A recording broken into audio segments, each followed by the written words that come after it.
খুবই অল্প একটু টুকরো কাপড় দিয়ে ক্যাপ হেয়ার ব্যান্ড বানিয়ে নিতে পারেন সহজে। আপনারা চাইলে যে কেউ বানাতে পারেন। তার জন্য লাগবে চুড়ি, বোতলের ক্যাপ, একটি পুরনো ব্যান্ড যা আমাদের প্রত্যেকের ঘরেই থাকে। তো এই ব্যান্ডটা বানানোর জন্য প্রথমে আমি টুকরা কাপড় নিয়েছি। এই টুকরা কাপড়টাকে আমি চিকন করে কেটে নিব।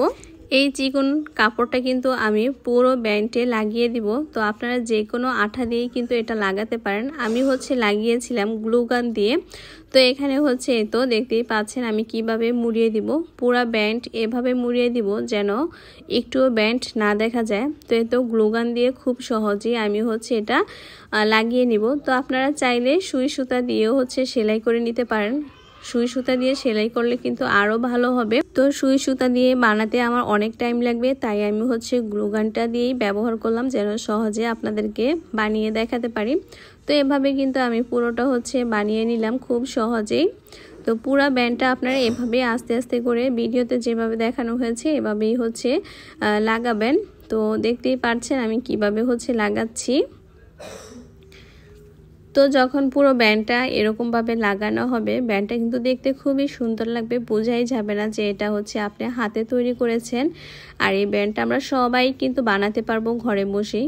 এই তো অবশিষ্ট একটু কাপড় ছিল, সেই কাপড়টা আমি এখন কেটে ফেলে দিব।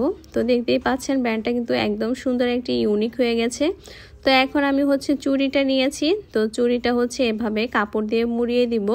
তো দেখতেই পাচ্ছেন আমার হাতের দিকে লক্ষ্য রাখবেন। তো এভাবে মুড়িয়ে আমি এটা সুতা দিয়ে বেঁধে দিব। তো শক্ত করে বাঁধতে হবে। তো আমিও কিন্তু সেভাবে শক্ত করে বেঁধে দিলাম। তো এখানে সাদা সুতাটাই নিয়েছি, যেহেতু এটা কাপড়টা ছিল সবুজ কালার আর সাদা কালার, যেন বোঝা না যায়। তো খুব সহজে এটা আমি একটু এর মধ্যে সুপার গ্লু দিয়ে দিয়েছিলাম যেন সুতার বাঁধনটা না ছুটে যায়, যেন শক্তভাবে লেগে থাকে। আর অবশিষ্ট কাপড়গুলো কিন্তু আমি কেটে ফেলে দিচ্ছি সাইজ করে। দেখতেই পাচ্ছেন চুড়িটা কিন্তু এখন বোঝাই যায় না যে এটা একটা চুড়ি। তারপর আমি একটা বোতলের ক্যাপ নিয়েছিলাম। তো সেই বোতলের ক্যাপটাকেও আমি একইভাবে চুড়ির মতন করে বেঁধে দিব। তো দেখতেই পাচ্ছেন খুব সহজে। তারপর আমি চুড়ির উপরে সেই ক্যাপটা কিন্তু এখন বসিয়ে দিব আঠা দিয়ে। তো এই তো দেখতেই পাচ্ছেন খুব সুন্দর একটি কিন্তু হয়ে গেল।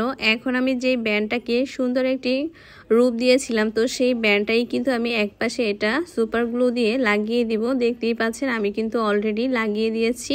তো দেখতে কিন্তু ব্যান্ডটা খুবই সুন্দর হয়েছে, আর অল্প একটু কাপড়ের মধ্যেই কিন্তু এই ব্যান্ডটা বানানো হয়েছে।